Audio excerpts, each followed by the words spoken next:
kami dari kelompok 3. Di sini kami akan menjelaskan tugas komunikasi internasional.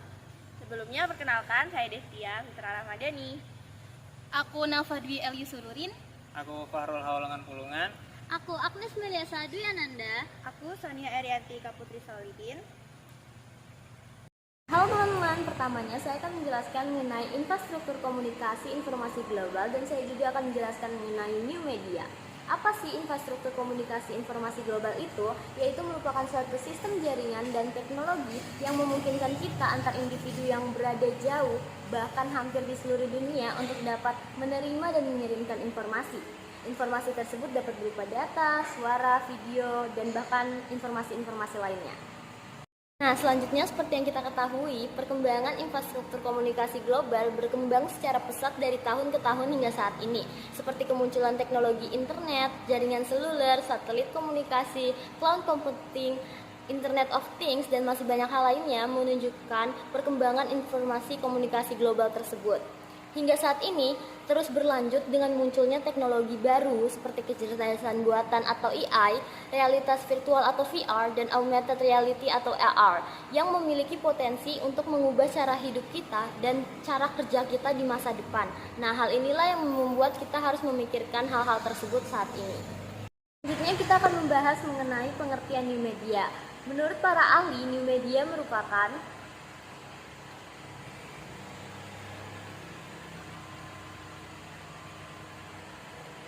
berdasarkan pendapat para ahli tersebut, dapat kita simpulkan bahwa new media atau media baru merupakan suatu istilah yang digunakan untuk merujuk pada media yang terkini.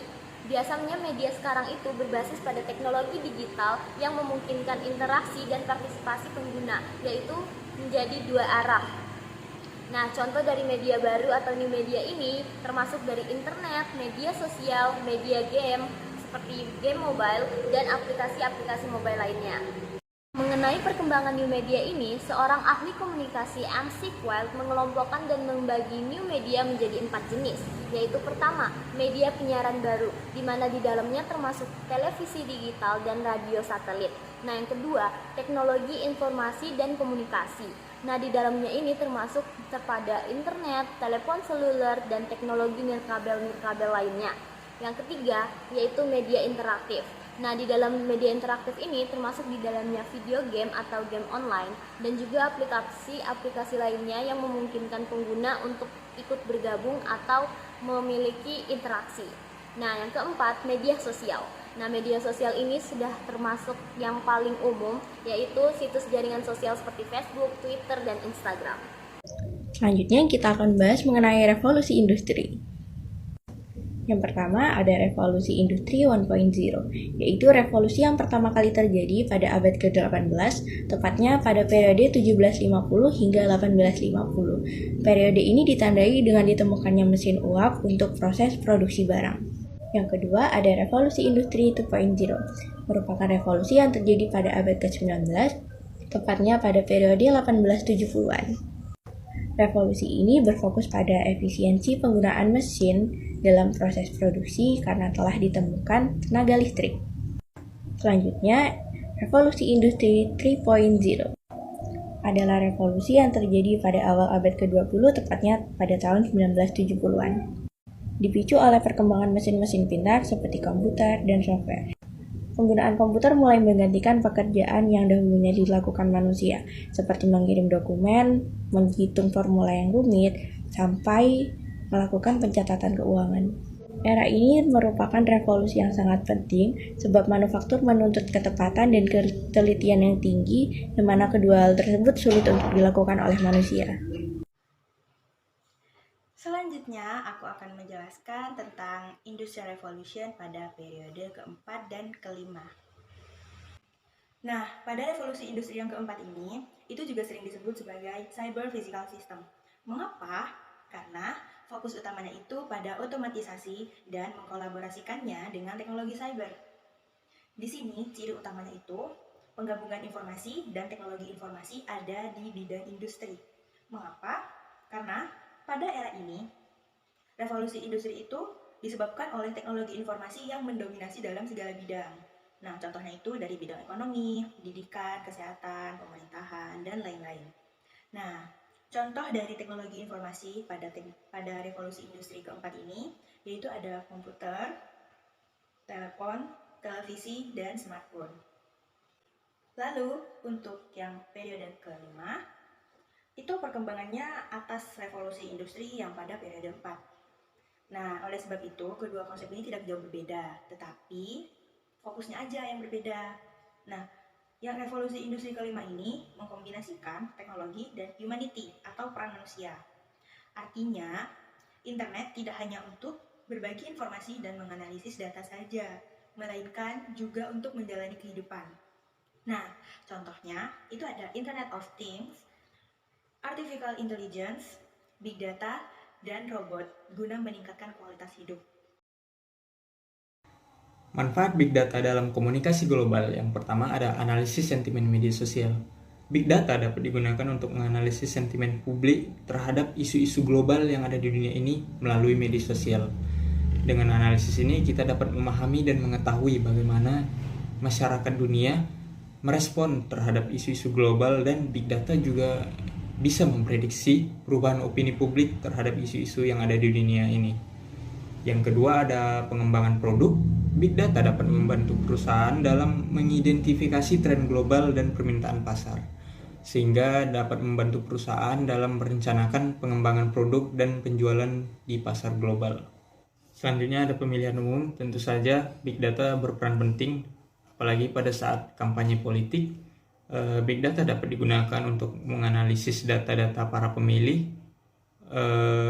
kayak perilaku para pemilih dan preferensi pemilihnya, preferensi politiknya, apa yang mereka pilih. Dan selanjutnya ada komunikasi internasional. Dengan Big Data kita dapat memahami pola, dan kita juga dapat mengetahui informasi yang sedang tren bagi pengguna internet, sehingga itu dapat membantu negara-negara dalam memahami situasi pasar dan dapat mempermudah diplomasi publik mereka sehingga menjadi lebih efektif.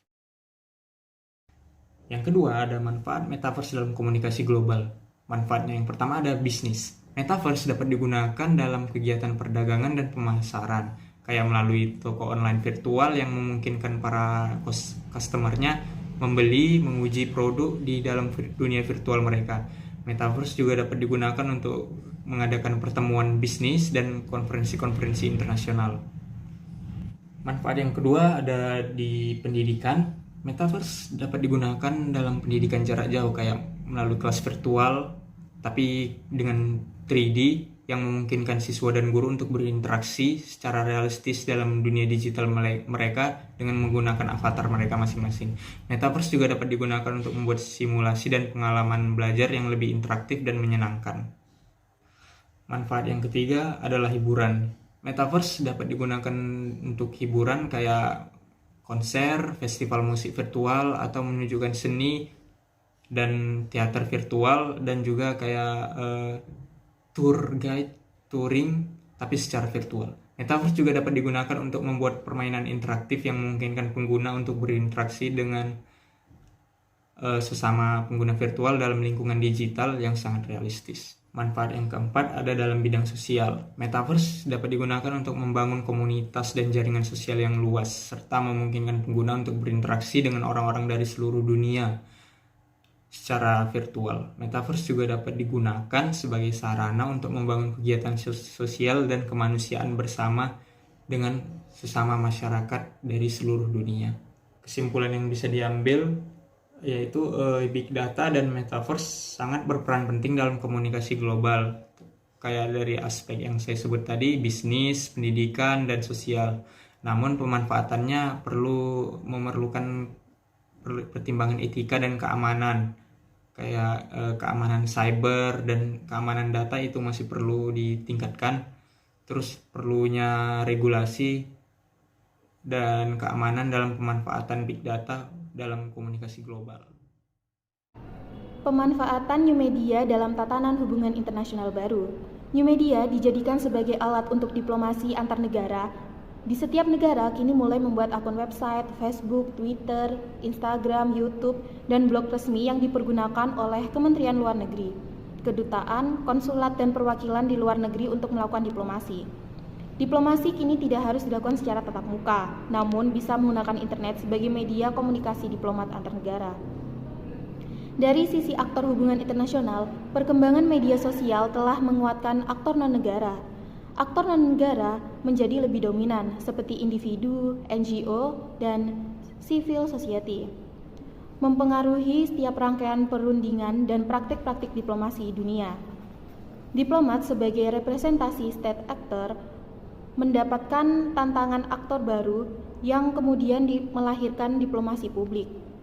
Aktor individu mendapatkan saluran dan kanalisasi berkat adanya media sosial untuk menyuarakan aspirasi, pendapat, opini, maupun agendanya untuk disuarakan ke ranah global melalui jejaring antar netizen di dunia maya yang mampu melahirkan opini publik global.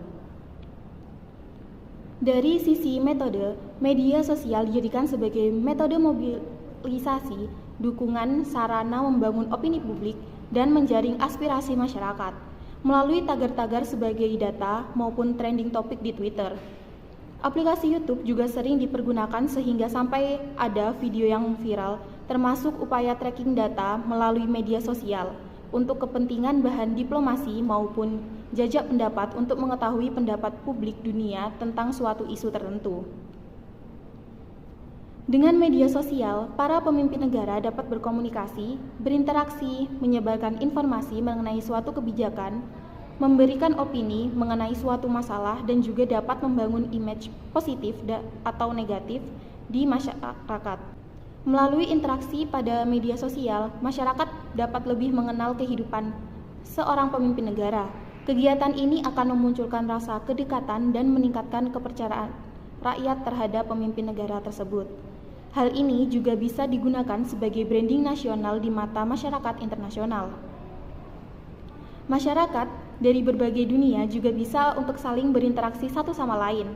Interaksi ini membentuk komunitas dunia maya yang pada akhirnya nanti akan terjadi saling kunjung antar negara. Hal ini menjadikan pola interaksi hubungan internasional menjadi lebih kompleks. Proses kunjungan antar negara ini juga dapat meningkatkan devisa negara melalui bidang pariwisata.